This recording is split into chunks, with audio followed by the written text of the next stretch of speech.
오늘 말씀을 나누겠습니다. 요한복음 13장 1절에서 11절까지입니다. 함께 봉독하시죠. 유월절 전에 예수께서 자기가 세상을 떠나 아버지께로 돌아가실 때가 이른 줄 아시고 세상에 있는 자기 사람들을 사랑하시되 끝까지 사랑하시니라. 마귀가 벌써 시몬의 아들 가룟 유다의 마음에 예수를 팔려는 생각을 넣었더니 저녁 먹는 중 예수는 아버지께서 모든 것을 자기 손에 맡기신 것과 또 자기가 하나님께로부터 오셨다가 하나님께로 돌아가실 것을 아시고 저녁 잡수시던 자리에서 일어나 겉옷을 벗고 수건을 가져다가 허리에 두르시고 이에 대야에 물을 담아 제자들의 발을 씻기시고 그 두르신 수건으로 씻기기를 시작하여 시몬 베드로에게 이르시니 가로되 주여 주께서 내 발을 씻기시나이까? 예수께서 대답하여 가라사대 나야 하는 것을 내가 이제는 알지 못하나 이후에는 알리라. 베드로가 가로되 내 발을 절대로 씻기지 못하시리이다. 예수께서 대답하시되 내가 너를 씻기지 아니하면 내가 나와 상관이 없느니라. 시몬 베드로가 가로되 주여 내 발뿐 아니라 손과 머리도 씻겨 주옵소서. 예수께서 가라사대 이미 목욕한 자는 발밖에 씻을 필요가 없느니라. 온몸이 깨끗하니라. 너희가 깨끗하나 다는 아니니라 하시니 이는 자기를 팔 자가 누구인지 아심이라. 그러므로 다는 깨끗이 아니하다 하시니라.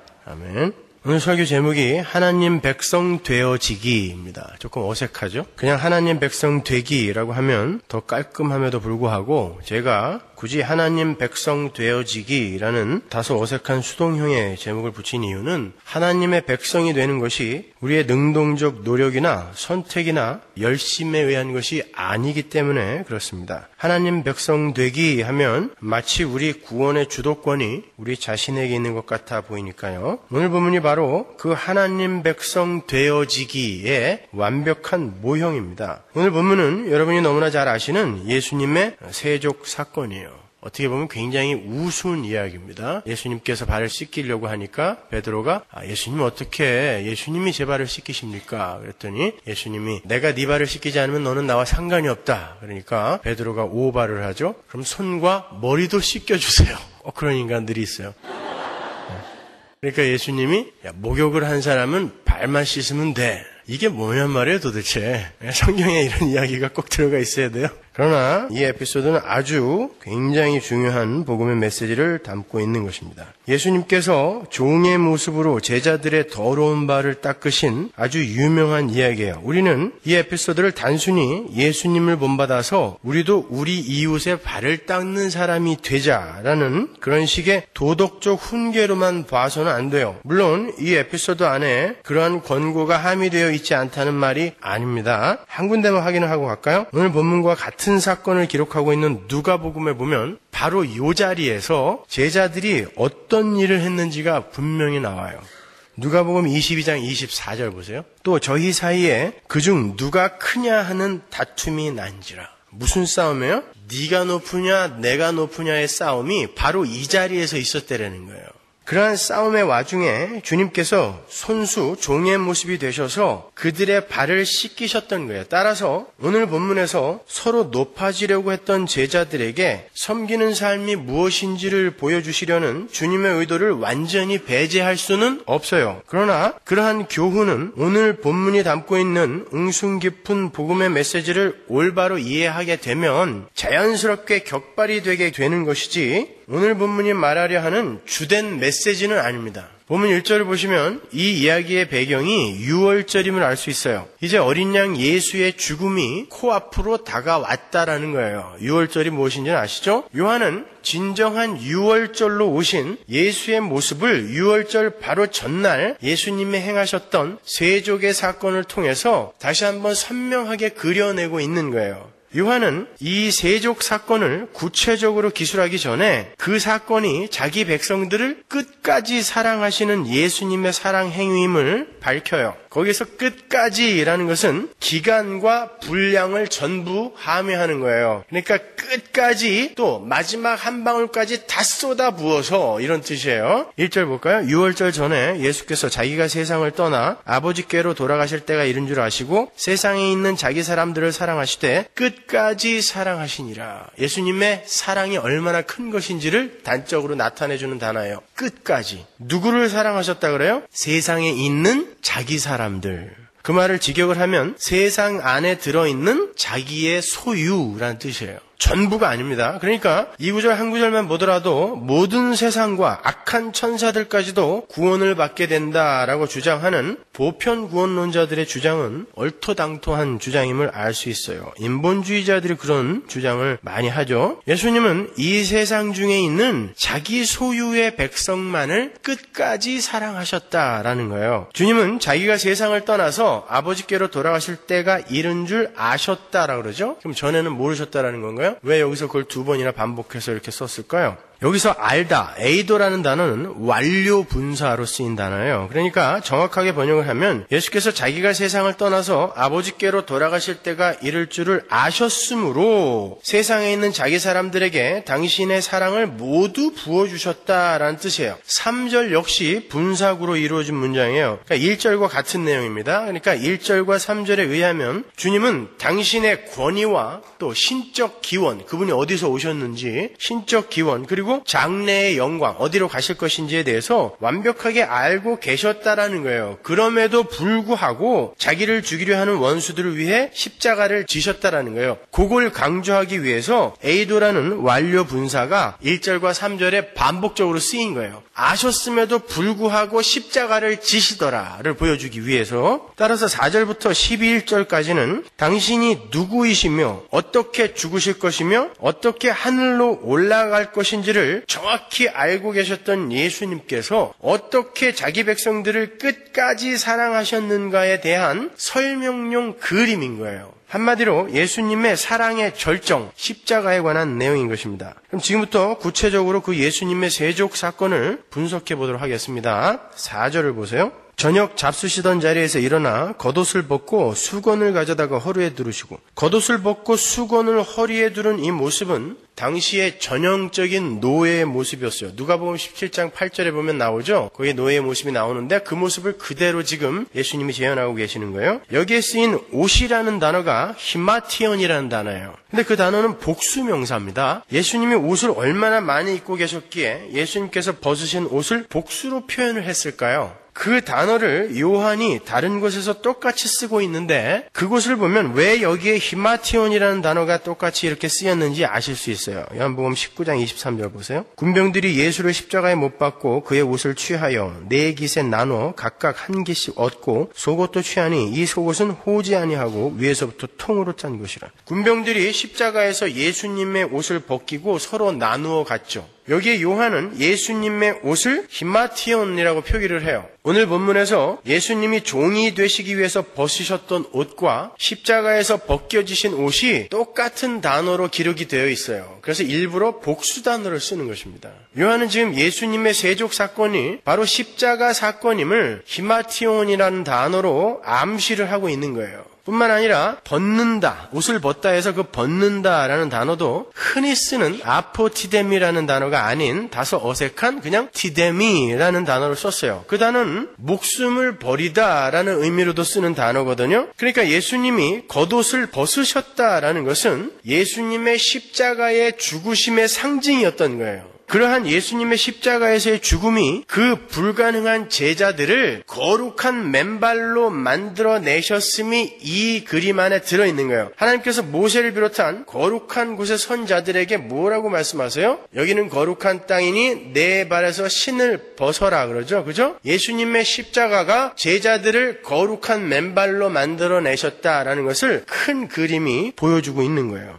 계속해서 보겠습니다. 그렇게 예수님은 옷을 벗고 수건으로 띠를 띤 종의 모습이 되셨어요. 그러니까 주인이 종들의 노예가 되어서 종들을 섬기고 있는 거예요. 이 모습은 주님께서 그 전에 이미 제자들에게 한번 비유로 말씀하셨던 내용이에요. 어딜까요? 누가복음 12장 35절 보세요. 허리에 띠를 띠고 등불을 켜고 서 있으라. 이게 종의 모습입니다. 너희는 마치 그 주인이 혼인집에서 돌아와 문을 두드리면 곧 열어주려고 기다리는 사람과 같이대로 깨어있으란 뜻이죠. 주인이 와서 깨어있는 것을 보면 그 종들은 복이 있으리로다. 내가 진실로 너에게 이르노니 주인이 띠를 띠고 그 종들을 자리에 앉히고 나와 수종하리라. 오늘 본문의 그 그림이 여기서 이미 그려져 있죠. 그렇죠? 여기에 보면 하인들이 띠를 띠고 등불을 켜고 서서 혼인집에서 돌아오는 주인을 기다리면 깨어있으면 주인이 돌아와서 그들을 칭찬하고 오히려 주인이 띠를 띠고 종들을 자리에 앉히고 수종을 들 것이라 그래요. 오늘 본문의 그림은 예수님의 비유에서 나오는 그 그 주인이 지금 종들의 노예가 되어서 허리에 띠를 띠고 그들의 발을 닦으시는 거예요. 그런데 보시다시피 누가복음에 보면 주인이 종들을 수종하기 위해서는 조건이 있었어요. 종들이 먼저 허리에 띠를 띠고 등불을 켜고 주인을 맞을 준비를 하고 있어야 되는 거예요. 그러나 여러분이 보시다시피 여기에서 주님께 수종을 받고 있는 종들은 주님이 말씀하신 그런 준비하는 종들과는 아주 거리가 먼 사람들이었죠. 주님이 땀이 피가 되도록 기도하시는 그 시간, 그 곁에서 잠만 잘 자던 사람들이었어요.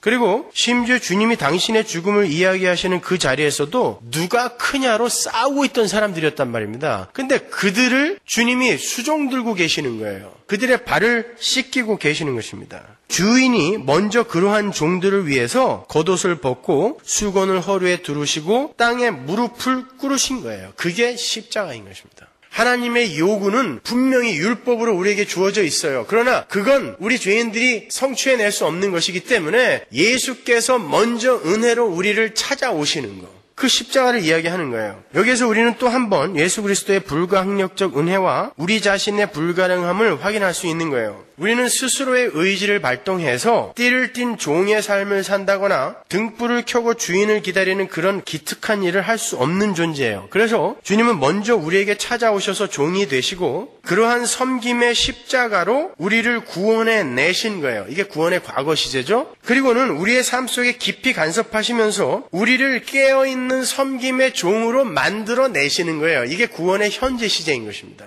그리고는 우리가 다 했다고 칭찬을 해주는 것이 바로 하나님의 사랑인 거예요. 주님이 먼저 찾아오셔서 우리 안에 뚫고 들어오셔서 우리를 하나님을 기다리는 깨어있는 자로 만들어 내시는 것이 바로 구원인 거란 말이에요. 그게 하나님의 사랑이란 말이에요. 그러니까 주님의 종되심이 우리의 종됨을 이끌어내는 것이지 우리가 먼저 종의 삶을 살아내서 주님의 섬김을 받아내는 것이 아니라는 거예요. 오늘 본문의 이야기가 정확하게 그 이야기예요. 우리 인간은 원래 하나님의 종으로 살도록 지어졌습니다. 하나님의 말씀에 절대 순종하며 살아야 하는 하나님 절대 의존적 존재가 인간이에요. 그걸 종이라고 해요. 어떤 분이 지난번에 전화하셔가지고 목사님은 왜 우리 성도를 주님의 종이라고도 하고 주님의 아들이라고도 합니까? 아들과 종이 같습니까? 그렇게 이야기를 하더라고요.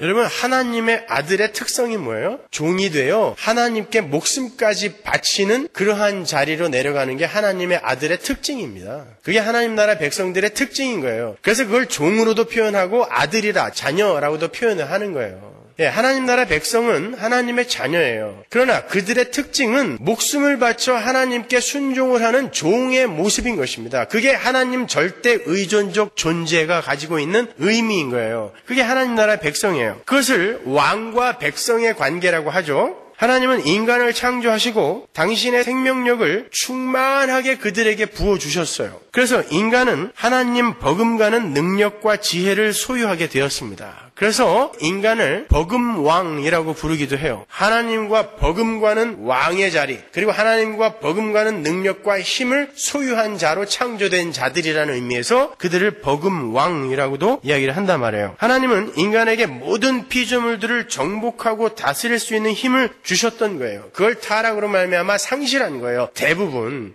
하나님은 그러한 엄청난 능력을 소유한 인간들이 자기들의 자리에서 이탈을 해서 하나님의 자리를 넘보지 못하게 하기 위해 선악과라는 장치를 마련해 놓으신 거예요. 그 선악과는 너희들이 아무리 뛰어난 능력을 갖고 있다 하더라도 너희는 나의 명령에 순종하며 살아야 하는 피조물이라는 것을 잊지 말라라는 하나님의 경고였어요. 우리가 아무리 큰 능력을 갖고 있다 할지라도 우리는 하나님 절대 의존적 존재고 우리의 절대 상위에 하나님이 계시다라는 것을 잊지 말라라는 울타리를 쳐준 것입니다. 그게 바로 선악과인 거예요. 그런데 인간들이 그 힘을 가지고 자기의 자리를 이탈을 해서 하나님의 자리로 치고 들어왔어요. 그렇게 피조물이 원래 있어야 할 자리를 이탈을 해서 신의 영역으로 침범해 들어온 상태를 헬라어로 휘브리스라고 그래요. 그것을 한글로 교만이라고 번역을 하죠. 휘브리스. 교만이 뭐라고요? 피조물이 원래 있어야 할 자리를 이탈해서 신의 영역으로 침범해 들어온 거예요. 그것이 바로 휘브리스, 교만입니다. 인간들이 교만에 의해서 종의 자리에서 왕의 자리로 자리를 바꿔 앉은 거예요. 그리고는 하나님마저도 종으로 부리면서 자신들의 왕좌를 지키려고 했어요. 그게 바로 죄인들의 모습이에요. 그래서 하나님은 당신의 아들을 보내셔서 그들 중에 있는 창세전에 선택을 받은 당신의 백성들을 다시 당신의 명령에 순종하는 하나님의 백성의 자리로 불러내리시는 것이 구원이에요. 여러분을 고집 꼭대기로 올려주는 게 구원이 아니라 고집 꼭대기에 올라가서 교만, 그 휘브리스의 삶을 살고 있는 자들을 끌어내려서 하나님의 말을 잘 듣게 하는 자로 끌어내리는 걸 구원이라고 그런다니까요. 그러니까 구원은 백성의 자리에서 왕의 자리로 자리를 받고 앉은 가련한 죄인들을 다시 종의 자리로 끌어내려서 하나님께 복종하는 자로 만들어내는 것을 말하는 거예요. 그래서 우리가 이 땅에서 유일하게 해야 할 일은 뭐다? 하나님의 말을 잘 듣는 자로 지어져 가는 거예요. 여러분의 소원을 이루는 게 기독교의 목적지가 아니란 말입니다. 제발 좀 알아들으세요. 5년 동안 매주 이렇게 이야기를 하는데도 이야기를 해보면 헛소리 하는 사람들이 있어요. 500번은 반복해서 얘기했을 텐데 아직까지도 그걸 갖다가 구분 못하는 사람들이 있더라니까요. 그걸 원하시면 요 옆에 달마사로 가시라니까요. 거기서는 그거 해준다니까요. 그러나 여기서는 우리가 하나님의 종의 자리로 다시 내려앉는 그 일을 해야 되는 것입니다. 성도의 삶 속에서는 그 일이 일어나야 되는 거란 말이에요. 그래서 창세기에서부터 요한계시록에 이르기까지 선포되는 하나님의 언약을 성경에 한마디로 요약해서 뭐라고 그래요? 나는 너의 하나님이 되고 너는 나의 백성이 되리라. 그것이 하나님의 언약의 요약이란 말입니다. 창세기부터 요한계시록까지 수많은 언약이 있지만 그 모든 언약은 바로 그 한 문장으로 줄여지는 거예요. 그러니까 우리가 이 땅에서 존재하는 이유가 뭐예요? 하나님이 우리의 하나님이 되고 우리가 그분의 백성의 자리로 내려앉아서 제자리로 돌아가는 것입니다. 그게 내가 너의 하나님이 되고 너는 나의 백성이 되리라예요. 그래서 요한계시록에 보면 이 역사의 결론이 이렇게 나오는 것입니다. 요한계시록 21장 3절을 보세요. 내가 들으니 보좌에서 큰 음성이 나서 가로되 보라 하나님의 장막이 사람들과 함께 있음에 하나님이 저희와 함께 거하시리니 저희는 하나님의 백성이 되고 하나님은 친히 저희와 함께 계셔서 모든 눈물을 그 눈에서 씻기심에 다시 사망이 없고 애통하는 것이나 곡하는 것이나 아픈 것이 다시 있지 아니하리니 처음 것들이 다 지나갔음이리라. 보세요. 백성들이 하나님의 백성의 자리에 앉아있지 않을 때에 그들에게 주어졌던 게 뭐라 그래요? 사망, 곡, 눈물, 애통, 아픔이었대잖아요. 근데 그들이 하나님의 백성의 자리에 내려앉게 되자, 제자리로 내려가자 그런 것들이 다 없어졌더라라고 이야기하잖아요. 하나님이 눈물을 다 닦아주더라는 거예요. 그 자리에 내려왔더니. 그러니까 우리는 지금 헛고생하고 있는 거예요. 사실은요. 우리 인간들이 자기들의 능력을 믿고 또 자기들이 소원하는 것들이 올바른 것인 줄 알고 열심히들 살아가고 있는데 사실은 곡하는 것이고 애통하는 것이고 눈물이고 아픔인 거예요. 그런데 하나님이 그들을 그 힘의 원리를 추구하며 살아가는 그들을 하나님의 백성의 자리로 끌어내려서 그걸 제거해 주겠다는 것입니다. 그걸 구원이라고 하는 거예요. 따라서 다시 한번 말씀드리지만 이 땅에서 성도가 해야 할 유일한 일은 이 세상의 주인의 자리에서 내려와서 하나님의 말씀에 온전히 순종하는 하나님의 백성의 자리로 옮겨 앉는 거예요. 그런데 그 일을 예수님께서 모두 완성해서 선물로 주시겠다는 것입니다. 구원의 과거 시제, 현재 시제, 미래 시제 전부 하나님이 완성해서 우리에게 주시겠다라는 거예요. 그래서 주인이 먼저 띠를 띠고 종이 되어서 섬기는 모습, 그것이 등장하는 거예요. 그것으로 말미암아 너희를 반드시 주인을 기다리는 자로, 깨어서 주인을 기다리는 자로 내가 만들어내고야 말겠다라고 그렇게 주인이 종의 모습으로 먼저 그들 앞에 무릎을 꿇고 앉은 것입니다. 그게 오늘 본문의 이야기인 거예요. 그러한 섬김의 주님과 대조되어서 등장하는 자가 가룟 유다예요. 본문 2절 보세요. 마귀가 벌써 시몬의 아들 가룟 유다의 마음에 예수를 팔려는 생각을 넣었더니 예수님은 제자들의 주님이심에도 불구하고 당신의 모든 것을 내려놓고 종이 되어서 제자들을 섬기세요. 그런데 그와 반대로 종인 자가 마귀와 한통속이 되어서 그 주님을 팔려고 하는 거예요. 한쪽은 어리석은 종들의 유익을 위해서 자신의 죽음도 불사하고 있고 한쪽은 자신의 알량한 유익을 위해서 주인을 팔려고 하는 거예요. 이 극명한 대조를 보세요. 이게 바로 하나님 나라의 삶의 원리와 지옥의 삶의 원리의 극명한 대조인 거예요. 자기의 이익을 위해 자기의 스승까지도 팔아넘기는 힘의 원리로 살겠느냐? 아니면 자기가 주인임에도 불구하고 제자들을 위해, 제자들의 복을 위해 스스로 자기를 비우고 무릎을 꿇고 그들을 섬기는 삶을 살겠느냐? 어떤 삶을 살겠느냐? 너희가 이 마귀의 삶을 살게 되면, 이 세상의 힘을 살게 되면, 힘의 원리를 쫓아 살게 되면 계시록 21장에 그런 슬픔과 곡과 애통하는 고난과 눈물의 삶을 살게 될 것이고, 예수 그리스도와 같은 섬기는 삶을 살게 되면 너희들은 참된 복의 나라로 들어가게 될 것이다를 우리에게 알려주시는 거예요. 그래서 그런 극명한 대조를 오늘 본문에 보여주시는 것입니다. 자, 주님의 이러한 낮아짐의 삶을 구체적으로 묘사를 한 곳이 있죠. 지난 주일날도 한번 찾아봤는데 빌립보서 2장 5절 보세요. 너희 안에 이 마음을 품으라. 곧 그리스도 예수의 마음이니 그는 근본 하나님의 본체시나 하나님과 동등됨을 취할 것으로 여기지 아니하시고 오히려 자기를 비워 종의 형체를 가져 사람들과 같이 되었고 사람의 모양으로 나타나셨음에 자기를 낮추시고 죽기까지 복종하셨으니 곧 십자가에 죽으심이라.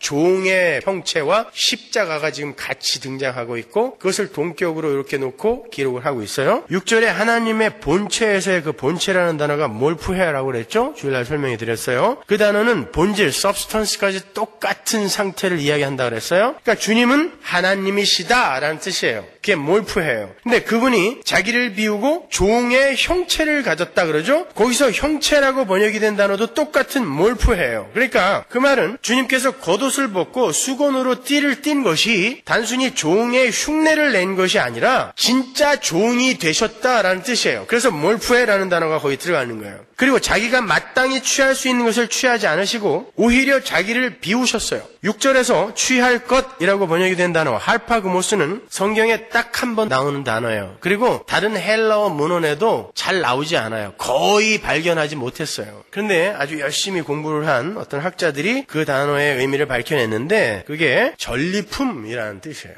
전리품은 전쟁에 나가서 이겨서 내가 갖는 거거든요. 그러니까 내 거예요. 내가 당연히 취할 수 있는 것, 그것을 내 것으로 취하지 않았다라는 의미를 강조하기 위해서 거기에다가 할파그모스라는 단어를 이제 쓴 거죠. 그렇게 주님은 그 전리품과 같은 자신의 권리를 전혀 주장하지 않으셨다는 거예요. 그리고 그렇게 죽기까지 자기를 낮추시고 하나님의 말씀에 복종하신 종된 주님의 모습이 바로 십자가로 축약되어 나타난 것입니다.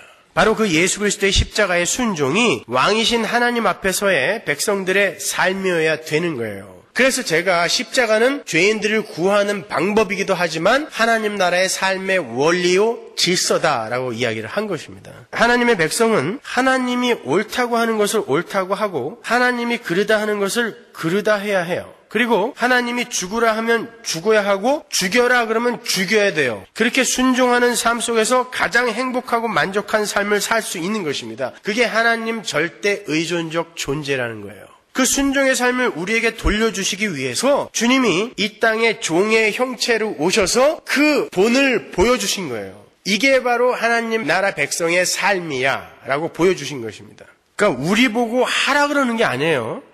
내가 이렇게 하나님 나라 백성다운 삶을 보여주고 갈 테니까 니네들 그렇게 살아라가 아닙니다. 그게 율법이에요. 내가 너희들을 이렇게 만들기 위해 이렇게 죽을 수밖에 없었다를 보여준 거예요. 그리고 너희들의 삶 속에서 너희들을 그 자리로 성숙시켜 가겠다. 각오해라 라고 이야기하는 것입니다. 그러니까 우리의 삶은 예수 그리스도의 십자가를 우리의 삶 속에서 이렇게 우려내는 삶으로 점철되게 되어 있어요. 그래서 여러분은 십자가를 지고 간다니까요. 예수 그리스도의 십자가 여러분의 삶 속에서 안 나타난다면 여러분 안에 예수님이 연합되어 살고 계신 게 아니에요. 예수님이 우리 안에 들어와 우리와 연합되어 살고 계시다면 갈라디아서 말씀처럼 우리 안에서 우리를 살고 계시다면 우리의 삶 속에서 십자가가 나와야죠. 당연히. 근데 그 삶이 안 나오고 있다면 우리 안에 예수가 없는 것입니다. 안 살고 계시는 거예요.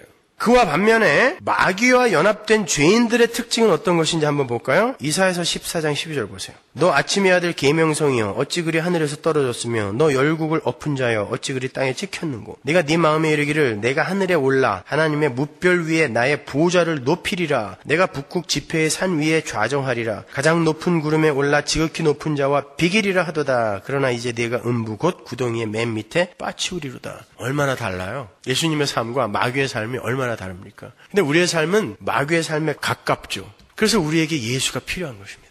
그것을 배우라는 거예요.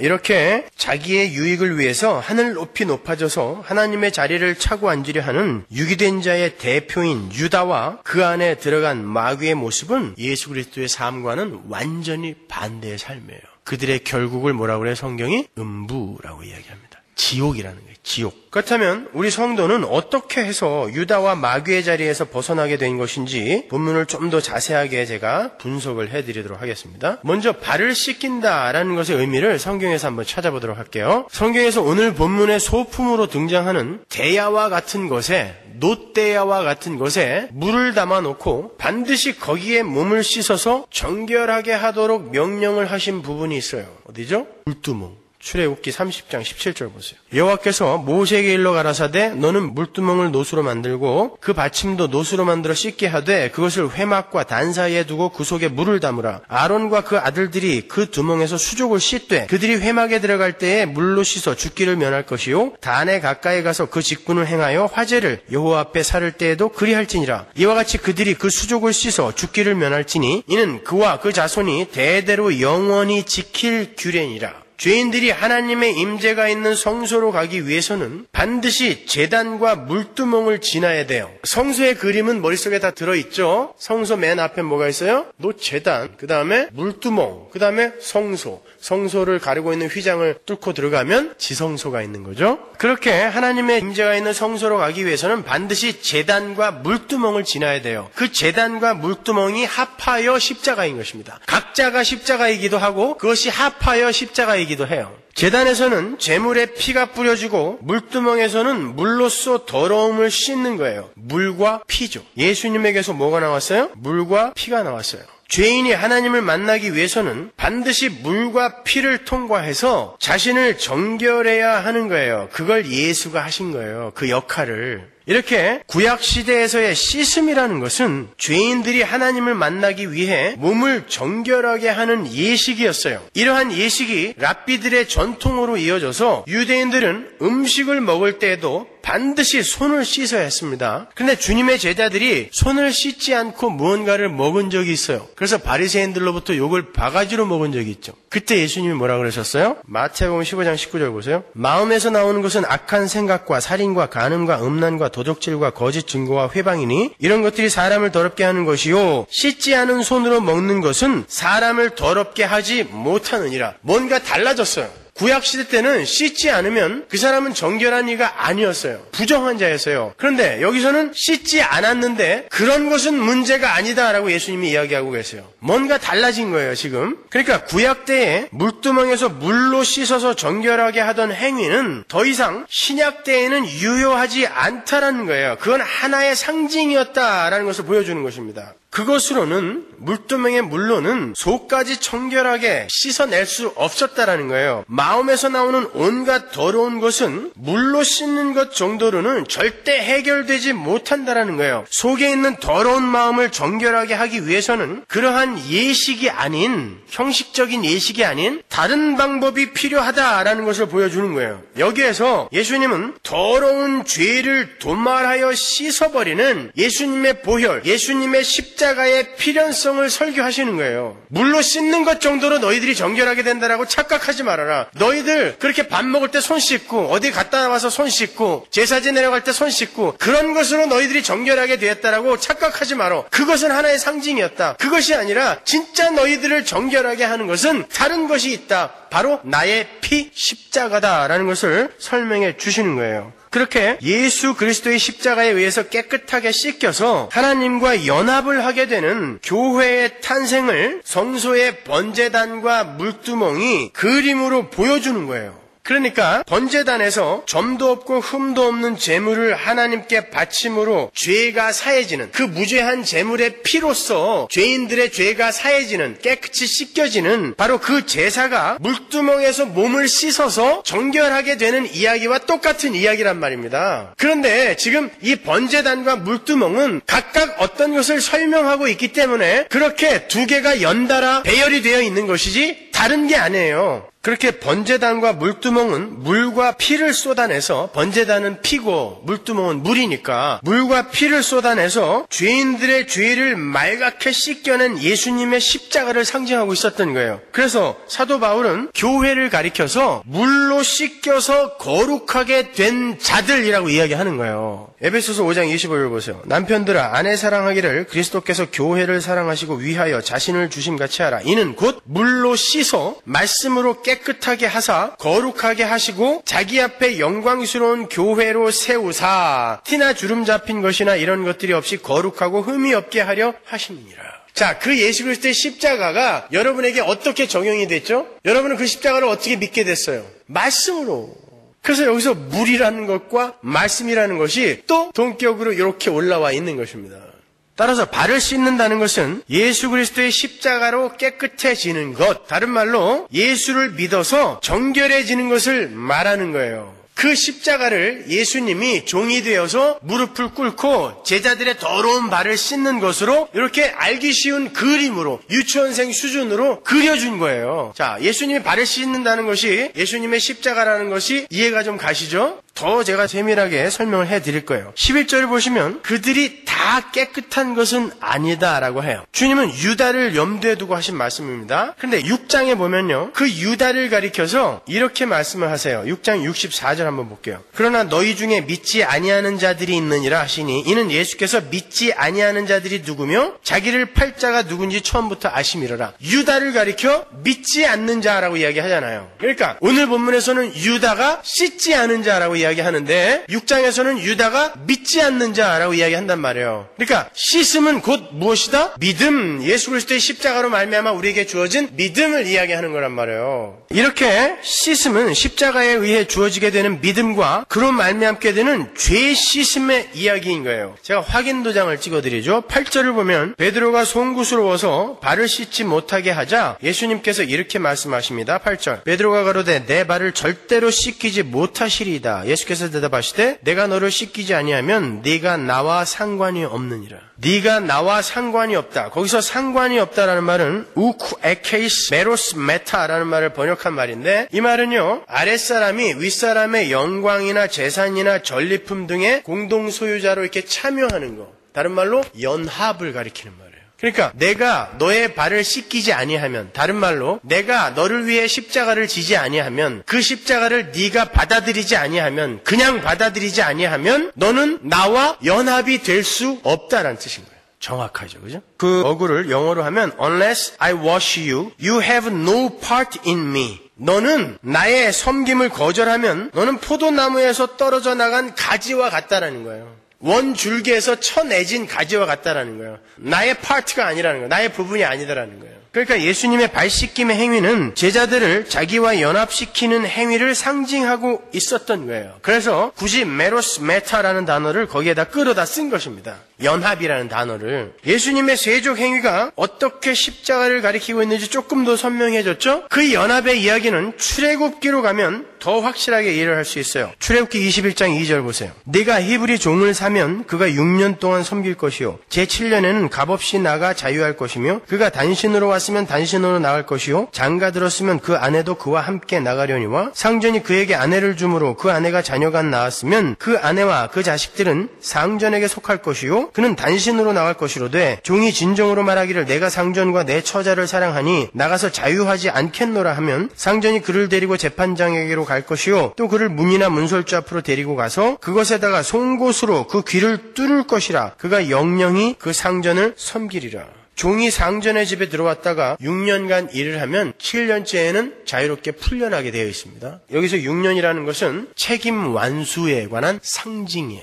종이 상전에게 갚아야 하는 것을 모두 갚았을 때 비로소 그 종은 상전에게서 풀려날 수 있어요. 대부분 빚에 의해서 종이 되니까 그걸 다 갚으면 풀려날 수 있어요. 그러니까 책임 완수. 따라서 6년이라는 것은 상전이 시키는 일을 모두 완수한 상태를 의미하는 거예요. 그런데 그 종이 상전의 집에서 결혼을 하고 아이를 낳았을 때 그 가족은 못 데리고 나가요. 그가 이미 결혼을 한 상태에서 데리고 들어왔으면 데리고 나가도 되는데 그 종이 그에게 준 신부와 그 자녀들은 못 데리고 나가요. 상전의 소유가 되기 때문에 그렇습니다. 그때 그 신랑인 종이 신부와 아이들을 너무 사랑하는 마음에 자유를 포기하고 상전의 집에 계속 머물겠다고 하면 상전은 그 가정이 하나로 연합이 되도록 신랑과 신부가 하나로 연합이 되도록 유지를 시켜주는 대신에 신랑의 귀를 송곳으로 뚫어서 영원한 종의 상징을 남기게 돼요. 그러니까 귀걸이는 종의 상징입니다, 여러분. 괜히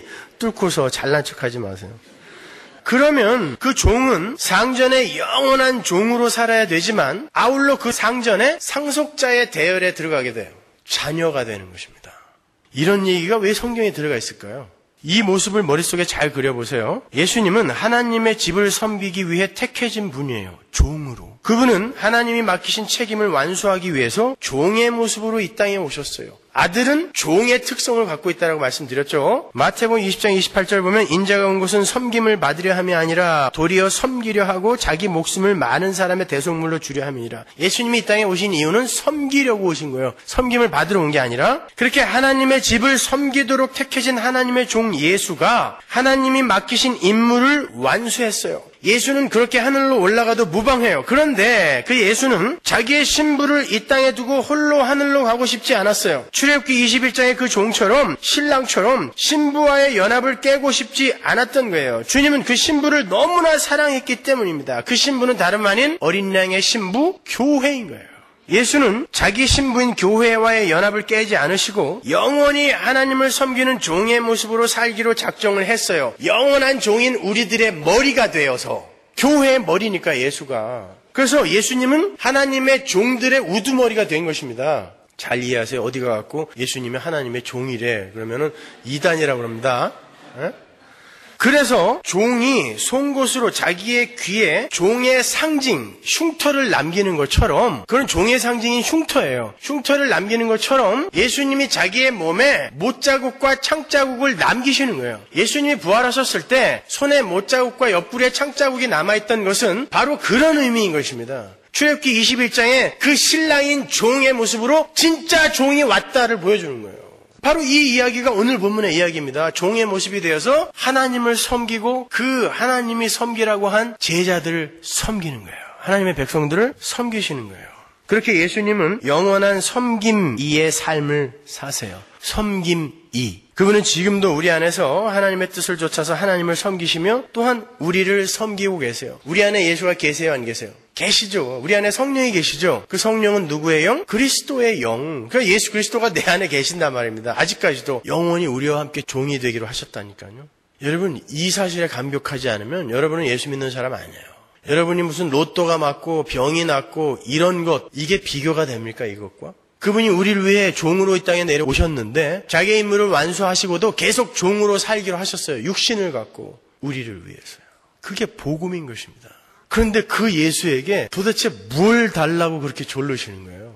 내 안에서 종으로 여전히 나를 섬기고 계신 그 예수에게 뭘 달라고 그렇게 졸르시는 거냐고요. 자, 이제 자연스럽게 예수 그리스도의 십자가의 섬김이 우리의 현실에서 어떻게 실제화되고 있는지에 대한 설명으로 이제 넘어왔어요. 오늘 본문에서 예수님의 십자가를 찾아내는 것은 그리 어렵지 않았어요. 이제 그건 이해가 가셨죠? 그런데 우리의 실제 삶 속에서의 예수님의 섬김과 간섭을 찾아내는 것은 조금 어렵습니다. 한번 찾아보죠. 본문 9절 보세요. 시몬 베드로가 가로되 주여 내 발뿐 아니라 손과 머리도 씻겨주옵소서. 예수께서 가라사대 이미 목욕한 자는 발밖에 씻을 필요가 없느니라. 온몸이 깨끗하니라. 너희가 깨끗하나 다는 아니니라 하시니. 예수님께서 종의 모습으로 자기들의 발을 씻기려 하자 베드로가 절대로 그럴 수 없다라고 거부를 했어요. 그때 주님께서 내가 네 발을 씻기지 않으면 너와 나는 상관이 없다라고 말씀을 하시자 베드로가 그럼 손과 머리도 닦아주세요 라고 오버를 했어요. 주님께서 그렇게 말씀하신 것은 구원이라는 것이 예수님의 십자가 사랑을 아무런 공로 없이 그저 받아들이는 것으로 믿음으로 이루어짐을 상징적으로 표현하신 거예요. 그런데 마치 베드로가 자신들의 무능력과 불가능함을 인정하지 못하고 전적인 은혜를 이해하지도 못하고 거부 반응을 일으켰던 바리새인들처럼 그 예수님의 섬김을 거절하는 자로 등장하는 거예요. 여기에서. 구원은 예수님이 주면 그대로 감사합니다 하고 받는 거예요. 그런데 어떤 잘난 인간들이 내가 왜 은혜를 받아야 돼? 나도 능력이 있는데. 그게 바리새인 아닙니까? 바로 그 바리새인의 대역으로 베드로가 여기 등장하는 거예요. 안 돼요. 왜 내가 주인의 섬김을 받습니까? 라고 이야기를 하는 거예요. 언뜻 보면 그러한 베드로의 행위는 기특해 보이기까지 해요. 어떻게 감히 종의 모습을 하신 스승의 섬김을 한두 번의 거절도 없이 그냥 넙죽 받냐는 것입니다. 그러나 그게 구원의 문제일 때에는 문제가 달라진다라는 거예요.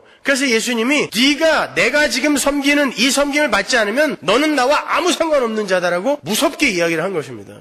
구원은 그렇게 면목 없는 것이 맞아요. 도저히 불가능하고 추악하며 파산해버린 거지 같은 존재가 값없는 선물을 면목 없이 넙죽 받아들이는 거예요. 그게 구원입니다. 여러분, 거지가 동냥을 하면서 면목 없다고 거절하는 거 보셨어요? 제가 어떻게 이런 걸 공짜로 받아요? 그런 거지 보셨어요? 뭐 이런 걸 다. 인터넷에 보니까 어떤 초등학교 도덕 시험지가 유출이 되었는데 그 아이가 그 쓴 답을 보니까 정말 배꼽을 잡겠더라고요. 우리 둘째 같아요. 어머니는 왜 우리를 이렇게 사랑하실까요? 그랬더니 그러게 말입니다. 답이에요. 옆집 아주머니가 사과를 가져오셨어요. 뭐라고 인사해야 되죠? 5자로. 고맙습니다 해야 되는데 뭐 이런 걸 다. 시험지 맨 밑에다가 선생님이 교무실로 와라 이렇게 써놨더라고요. 여러분, 뭐 이런 걸 다는 체면 치레를 할 수 있는, 그래도 뭔가 갖고 있는 사람들이 할 수 있는 인사예요. 거지는 주면 무조건 받아 먹어야 됩니다. 그거 안 먹으면 죽어요. 우리가 하나님 앞에서 그러한 티끌이며 파산한 거지다라는 것을 우리가 안다면, 믿음으로 안다면 우리는 하나님 주세요 라고 할 수밖에 없어요. 그래서 헨리 나우엔이 받는 것도 거룩한 연습이다 라고 이야기한 거예요. 잘 받을 줄 알아야 돼요. 내가 어떻게 창피하게 자존심이 있지 그런 걸 받아? 그래서 받는 훈련도 하라고 그렇게 이야기합니다. 사실은요. 그건 인간의 교만인 거예요. 마찬가지로 우리가 하나님 앞에서 도저히 불가능한 그런 티끌임을 우리가 인정할 때 우리는 그렇게 우리를 섬겨주시는 예수의 은혜를 면목 없이 받을 수밖에 없는 거예요. 그런데 베드로가 그걸 거절해버린 것입니다. 그래서 주님이 네가 네 발을 씻지 못하면 네가 나와 상관이 없다라고 이렇게 말씀을 하셨던 거예요. 여러분, 바리새인들이 왜 은혜를 받아들이지 못했는지 아세요? 자존심 때문이었어요. 왜 내가 거지같이 공짜로 구원을 받아야 하느냐라는 아담적 자존심이 그들을 율법으로 내모은 것입니다. 그래서 결국 그들은 복음 밖에 외인이 되어버린 거예요. 그렇게 우리는 하나님 앞에서 파산한 거지예요. 그런데 우리가 하나님의 은혜를 전적으로 수용하지 못하고 거기에다가 무엇을 보태겠다라고 하는 거. 하나님 제가 이거 해드릴게요. 저거 해드릴게요. 라고 하는 것은 마치 동냥을 주는 신사에게 거지가 뭐 필요한 거 없수? 이렇게 물어보는 거랑 똑같은 거예요. 그거 아니에요? 뭐 필요한 거 없수? 갖고 가서 밥이나 먹어. 그래야죠. 뭐라고 그러겠어요? 그 사람한테 무슨 도움을 받겠어요? 구원이 그런 거라니까요. 우리가 그분 앞에서 제가 하나님께 해드릴 게 뭐가 있어요? 저는 하나님이 주시는 것만 넙죽넙죽 받아 먹겠습니다. 면목 없습니다. 하지만 능력이 없는 건 어떻게 해요? 라고 순종의 자리로 내려갈 때에 자기 부인이 일어나고 거기에서 예수가 내 안에서 사는 그 삶이 밖으로 터져 나오는 것입니다. 먼저 선행되어야 되는 게 자기 부인이라니까요. 근데 잘난 척하는 인간들이 너무 많아가지고 말이죠. 그래서 교회에 항상 분란이 일어나는 거예요. 내가 거지라니까요. 왜 딴 사람들 보고 자꾸 이 거지 새끼라고 욕을 하고 있어요. 그러니까 문제가 생기는 거 아니에요. 그 소리 들은 사람은 또 듣는 거지 기분 나빠갖고 너 지금 뭐라 그랬어? 그런 거 아닙니까? 아니요. 우리는 모두 다 거지입니다. 모두 다 파산한 거지인 거예요. 티끌인 것입니다. 예수님의 십자가 은혜로 구원은 이미 우리에게 주어졌어요. 자, 그런데 뭘 또 면목 없이 받으라는 거죠? 이런 의문이 안 드세요? 이미 주어졌는데 뭘 받으라는 거예요? 거기에서 구원의 세 시제가 나오는 거예요. 우리는 운명적, 신분적, 선언적으로 이미 구원받았어요. 구원의 과거 시제죠. 그러나 구원의 현재 시제가 있습니다. 두렵고 떨림으로 너희 구원을 이루라고 그러죠. 그 구원, 십자가가 우리의 삶 속에서 액츄얼라이즈, 실제화되어 나타난단 말이에요. 왜 예수가 필요했는지, 왜 예수는 이 땅에 오셔서 그렇게 종으로 죽어야 했는지, 그 예수의 필연성, 십자가의 필연성을 우리에게 경험시키고 자각시키세요. 하나님이 우리 인생 속에서. 그걸 발씻음이라고 하는 거예요. 우리는 이미 목욕을 했는데, 그런데 왜 또 발을 씻어야 되냔 말이에요. 이걸 구원의 과거 시제와 현재 시제를 잘 이해를 못하면 그냥 우리도 이웃의 발을 씻어주는 삶을 살자. 그래서 맨날 드레스 떼서 갖고 발만 열심히 닦다가 결국에는 시험에 들어서 그 이야기 하는 게 아니란 말입니다. 세족식 하라는 말이 아니라니까요. 그건 예수님의 십자가가 우리의 삶 속에서 나오게 되는데 그 십자가도 예수님이 우리의 삶 속에서 끄집어내는 것이다라는 것을 보여주는 거예요. 그래서 예수님이 끝까지 발을 씻으시는 것입니다. 10절에 보시면 손과 머리도 씻겨달라는 베드로에게 주님이 말씀하시길 이미 목욕을 한 자는 발밖에 씻을 필요가 없다라고 해요. 이 구절도 오해가 많죠? 많은 분들이 이 구절을 강의하면서 우리가 예수의 십자가 은혜로 목욕은 했지만 계속해서 짓는 자범죄는 이 땅에서 해결을 해야 된다라고 설명을 해요. 이걸 성결로 해석을 하죠. 그래서 로맨 가톨릭에서는 이 내용 때문에 계속해서 고해성사를 하는 거예요. 발은 계속 씻어야 된다는 것입니다. 근데 그 발을 예수님이 씻는다니까요. 자기들이 씻는 게 아니라. 근데 왜 자기들이 고해성사를 하냐고요. 그건 뭔가 잘못 생각하고 있는 거예요. 여기서 주님이 목욕을 한 자라고 말씀하신 이들은 예수 그리스도의 은혜로 구원을 받은 사람들을 지칭하는 게 맞아요. 거기에서 쓰인 후 레라루메노스라는 표현은 현재 완료 수동태 분사예요. 그러니까 그들은 스스로 목욕을 한 사람들이 아니라 어린 아이들과 같이 누군가에 의해서 목욕시킴을 받은 자들인 거예요. 그게 현재 완료 수동형 분사예요. 근데 잘 보시면 그렇게 목욕시킴을 당한 자들은 온몸이 깨끗하다 그러죠. 발이 온몸에 들어가요, 안 들어가요?